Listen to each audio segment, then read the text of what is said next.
Hey guys, Average Scarecrow here with a Raid Shadow Legends video. Thank you so much for dropping by the channel, as well as all of the support that we've gotten over the past few days. It really means a lot to me.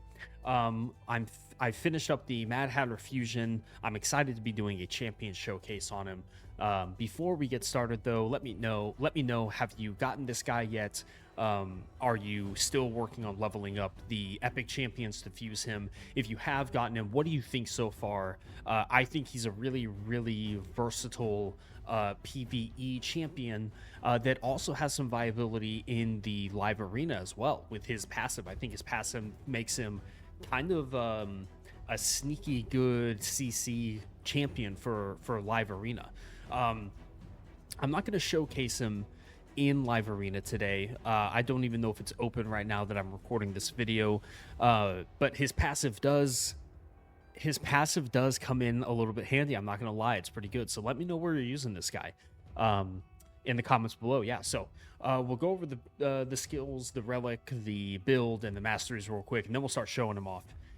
We're gonna do a couple classic arena fights, and then we'll do like some Hydra. We'll show them off in some dungeons as well. So on the A1, Dastardly Distillation attacks one enemy 2 times. Each hit has a 50% chance of stealing a random buff from the target. Each hit also has a 100% chance of applying a debuff spread effect, taking one random debuff from the target and placing it on all enemies under Hex.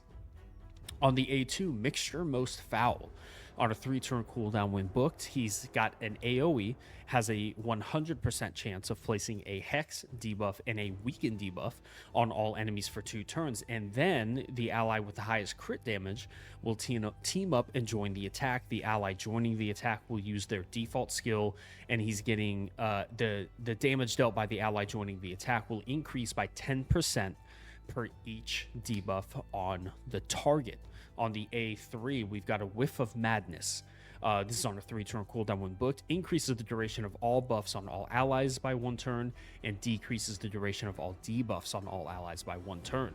Also fills the turn meter of all allies by 20%, and then he's got Time for Tea for his passive. Every 10 turns taken by allies heals all allies by 20% of their max HP. Every 6 turns taken by enemies places a True Fear debuff on all enemies for 1 turn. Only one skill will activate if there are multiple champions on the same team with this skill. So unfortunately, no stacking your Mad Hatters for that passive. You're not going to be getting like 40% heals. You're not going to be getting True Fear, 2 True Fears, right? For the aura, we've got increased accuracy in all battles by 60. And then for the blessing, I went ahead and went with cruelty. 1 star, you're getting a massive HP boost, but you're also going to be decreasing the boss's defense up to 5% and champions defense up to 10%. As far as a relic goes, I went with the Journal of Necrotos. You're getting some HP, you're getting some defense, but this guy is healing on his passive, and he's also giving you a 20% turn meter fill. So this is actually a pretty good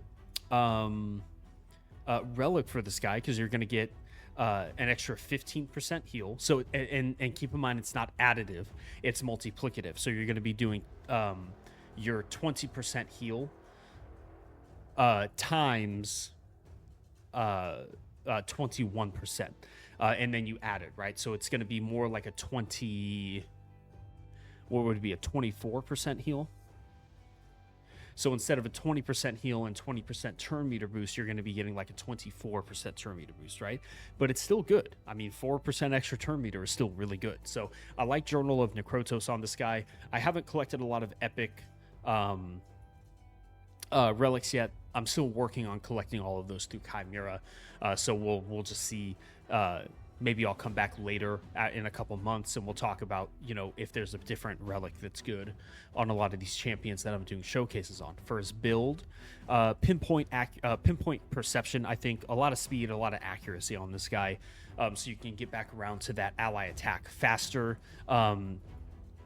Pinpoint in the arena is good, right? You'll have Basically, you won't get sheeped as much placing those initial debuffs, which is really, really good. You want speed and accuracy on this guy. As far as total stats go, we're looking at 298 on the speed and 404 on the accuracy. But you can see here, I haven't glyphed a lot of this stuff yet. So some of these are still going to be able to, and then we're missing some accuracy here. I'm going to save my silver for the next artifact enhancement event, but we can also glyph some of the speed up as well. So the finished result will probably look more like 310 to 320 speed, and then maybe instead of 404 accuracy, we're probably looking at more like 450 to 500 accuracy, right? So not quite finished yet, but you know, when you get to this point in the game, you just have to conserve your resources for these tournaments and events. Otherwise, you fall behind pretty quick. So no more artifact leveling yet. So let's talk about his masteries. So I actually went with a combo here. I went with Arcane Celerity. Has a 30% chance of increasing the turn meter by 10% when a debuff cast by this champion is removed or expires. So he's placing 2 debuffs on all enemies, which means that you're getting essentially in PvE content, you're getting anywhere from like, you know, 8 to 10 debuffs, which is going to be a lot of turn meter fill when those things expire. But then I also went down and picked up Oppressor. Increases the turn meter fill rate by 2.5% for each active debuff cast by this champion up to 10%. So you're going to be getting that 10% almost immediately, right? Which is going to take his, I'm not quite sure. The wording is a little bit weird here because you're not getting 10% turn meter. You're getting 10% turn meter fill rate. But what I've noticed is that he gets back around to his abilities pretty quick with this build. And then on the defense side, we basically went up, picked up Blast Proof for the damage mitigation on AoEs, and then Delay Death for the damage mitigation from a from a specific target enemy per each hit. You want the accuracy, right? So we're buffing up our accuracy a little bit more. A chance to get our skills on cooldown as well. So let's take them to the arena real quick. Arena right now, I'll be totally honest with you, I've been bouncing back and forth between gold 4 and gold 5. My fights are just getting harder. So I've got an Arbiter that's like 340 speed, I think, something like that. 343 speed. My Arbiter is slow.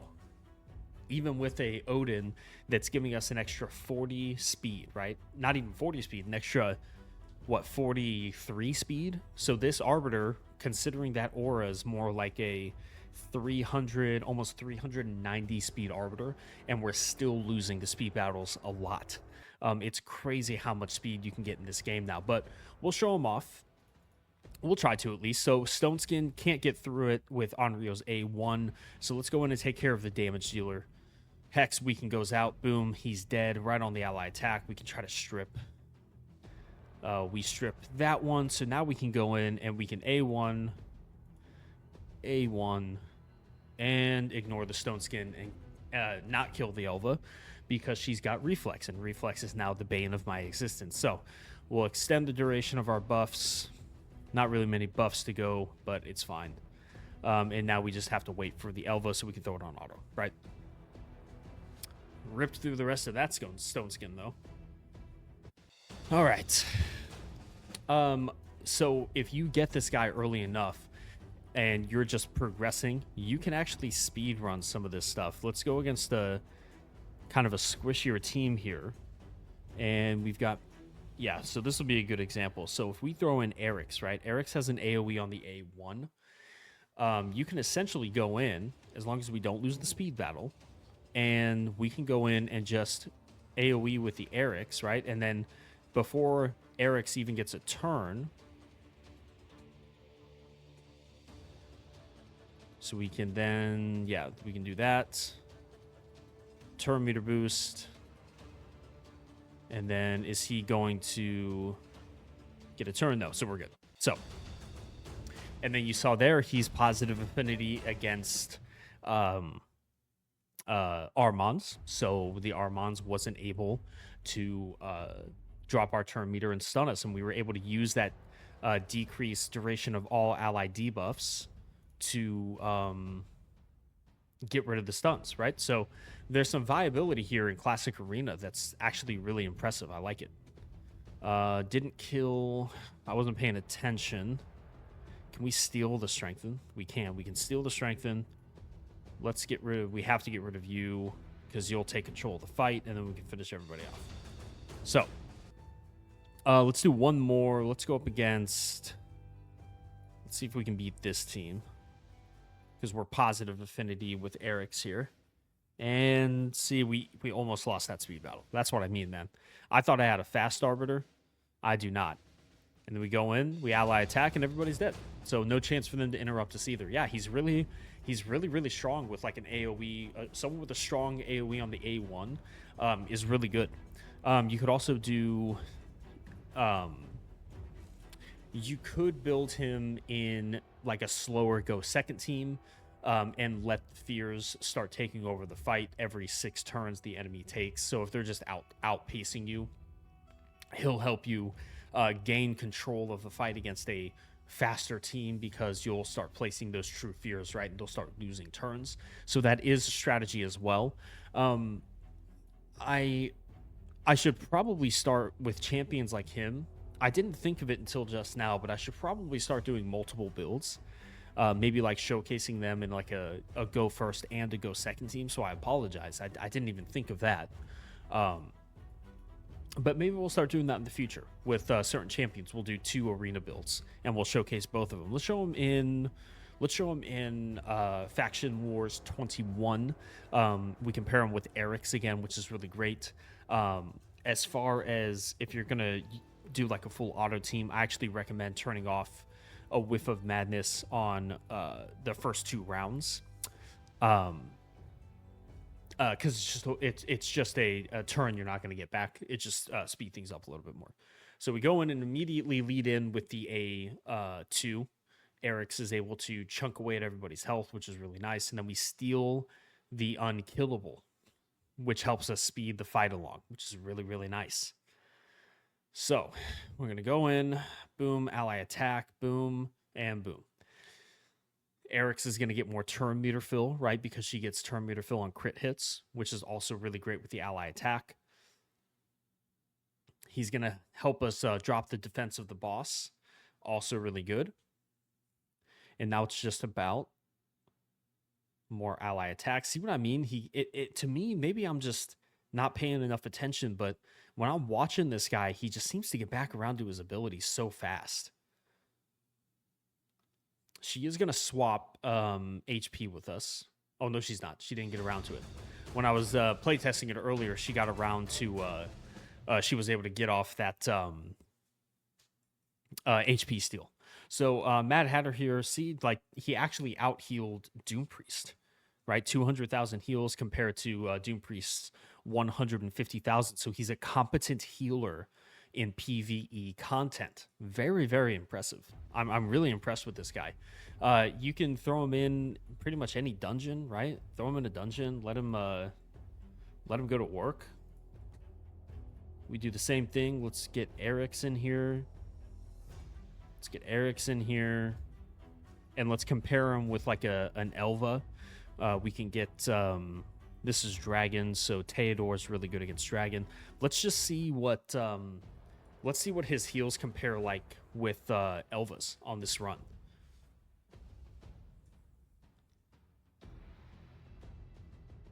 I actually have him built faster than my Lydia, which I didn't know I did. I didn't know I had him built faster than my Lydia, but it's fine. Boom. He's already back around to that ally attack. Maybe I'm just crazy. Maybe I'm just hyped about this guy, but it really feels like he gets back around to that ally attack super fast. I really like Oppressor as a mastery. Elva, of course, is healing everybody by 10% of their max HP at the start of their turn. So she's doing it every turn, and he's doing it every 10 ally turns, and he's giving us a 20% heal. Theodor is going to heal based on his own HP because he's in Regen Immortal too. So Theodor will probably have the most heals because every time he takes a turn, he's getting like 10,000 heal for himself. Or I'm sorry, Elva. That's what I meant to say. Because every time they take a turn, she's getting 10% of their heal. That's what I meant to say. I don't know why I said Theodore. All right. About a minute 20 in. Boom, boom. There's nobody to spread the debuffs to against the boss, but if the bosses have buffs, he'll be able to steal those buffs away, which is really nice, unless they're protected, of course. So as far as healing goes, look at that. He kept up with Elva. 593,000, 455,000 on the heals, just on a passive. They're both passive heals, but she's also got continuous heals on the A1 as well. So, like, really impressive as a healer. Like I said, we can go into the Magic Keep even, right? Magic Keep, let's throw him in here. We'll bring Erickson again. And he's got steals on the A1, which means he'll be able to steal the boss's shield. That I remember when I first started the game, that shield was super obnoxious to go against. We're already back around to the ally attack. I keep going back to that, but it just seems like he gets through that so quickly.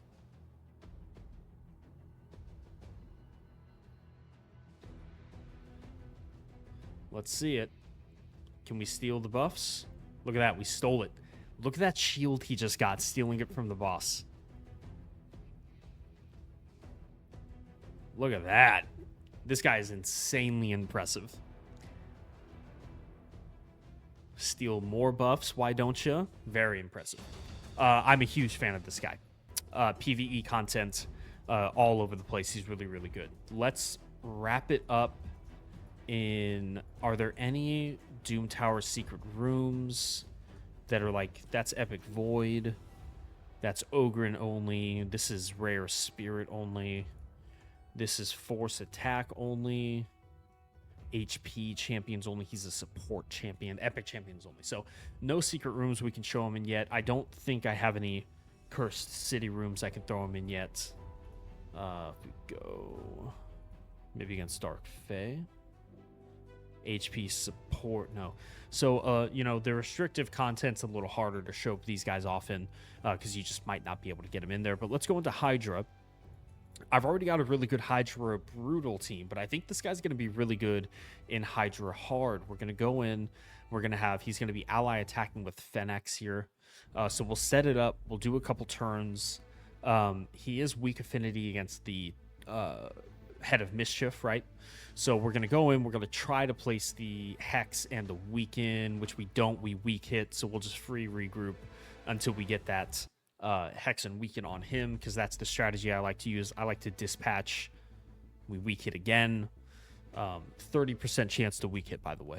But it seems like it's more like 99% when I'm trying to show people off. 3 in a row on a 30% chance. Just so everyone's clear, the odds of that happening are 30% times 30% times 30% times 30%, because we just weak hit 4 times in a row. I'm going to do the math. Once 5 times in a row. There's no way. There's no way. I'm keeping this in. Okay. 5 times in a row. Hang on. Let me pull this up real quick. 0.3 times 0.3 equal... No. That wouldn't be how you do it. Is that how you do it? 0.3 times 0.3 times 0.3 times 0.3 times 0.3. That's the odds of that happening, according to them, right? Did I do that math right? That's insane. Okay, anyway. We're in it now. We can go in here, place drop defense on everybody. Let's provoke you, get you provoked. All right, that's fine. Now we can go in and just A1 you into Oblivion. Let's get the turn meter fill going. Get block buffs out before... More weak hits, huh? This is just the game of weak hits. So now we can kind of have a permanent provoke going out Poison Cloud on you is fine. Let's go. Nobody's got any buffs we can steal. But you saw how we spread some of those buffs out. We like re-spread them out, which is really nice. So let's make sure that you are. And then we're already close to we already have our ally attack back. So we're gonna go in here. We're gonna be able to ally attack and kill you. Boom, boom. And yeah, I mean, he just, you know, pay attention. I wasn't really paying attention, but you can pay attention to the passive heals as well. See that? Everyone just got a big heal there. That's from his passive. I mean, yeah, just really impressive. Let's extend the duration of these buffs. Now we've got buffs up for like 4 turns. This guy's so good, man. He's bringing us no actual damage himself, but it just doesn't matter because the ally attack, he gets back around to it so fast. He's stealing buffs away from bosses. He's doing all sorts of fun stuff, man. It's very, very cool. Let's go in here. Let's start getting rid of you. Odin's nice to have just in case they start stealing some buffs away. He can just strip them right off and place drop defense. And he's got a decently hard-hitting, decently hard-hitting enemy max HP as well. Enemy max HP gets better, obviously. We can throw it on auto. Enemy max HP obviously gets better the higher you go into. So his enemy max HP isn't going to hit as hard in hard version as much as it is in like brutal or nightmare. But it's still nice to have.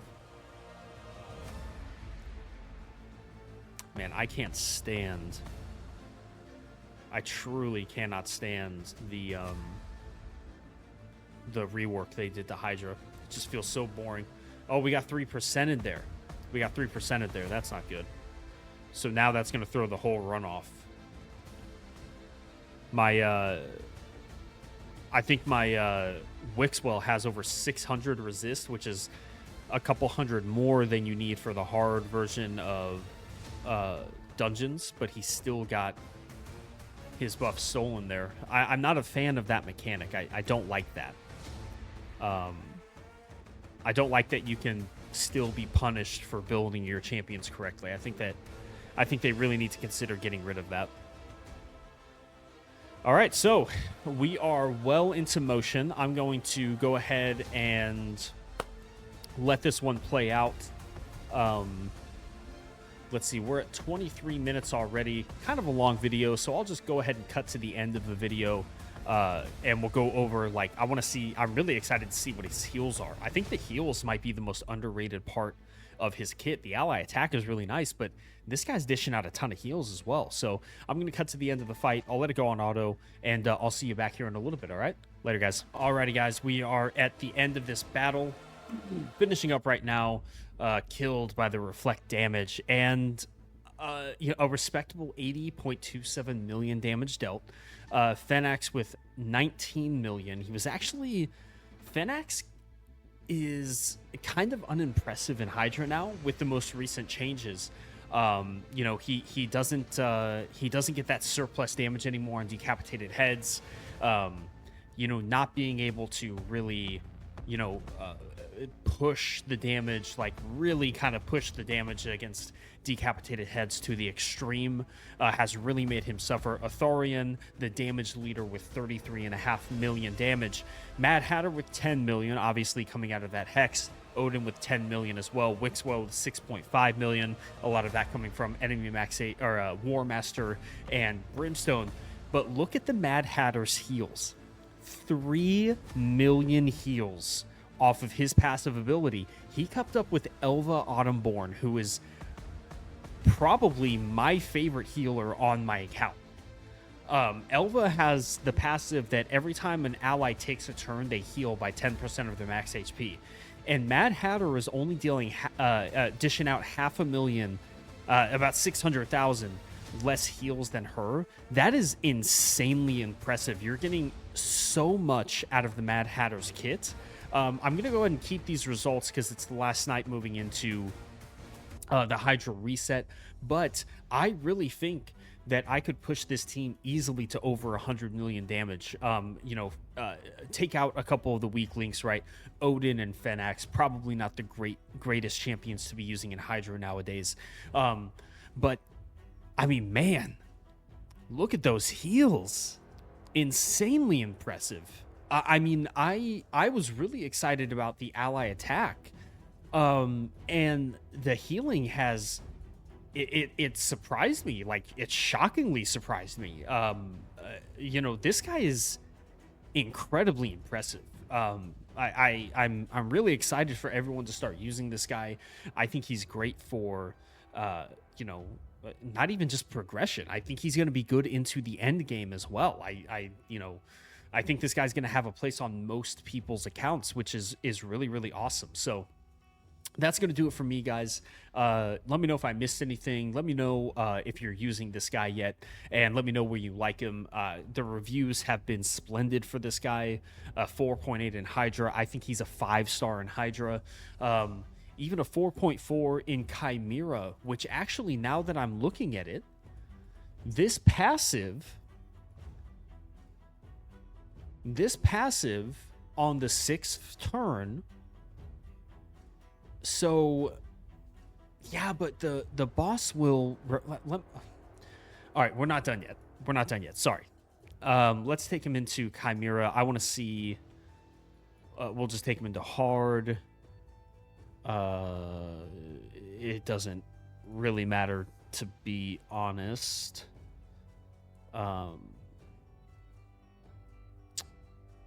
It doesn't really matter, to be honest. I just want to see... on that 6th turn, the 6th boss turn.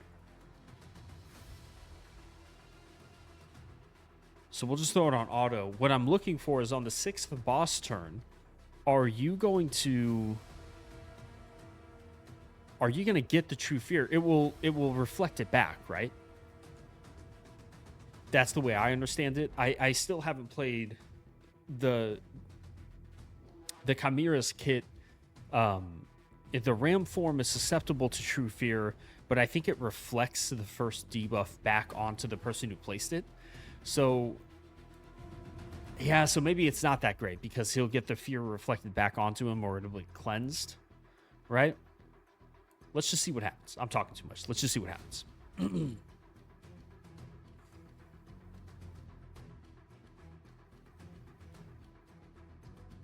There's 4 turns.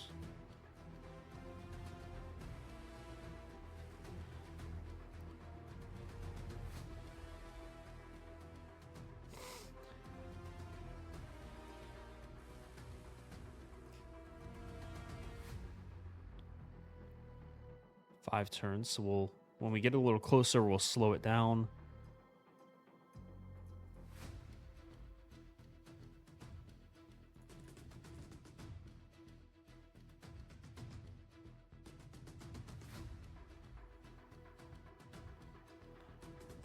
Okay. Oh no, it did kick it off. Okay. I thought it was gonna place it.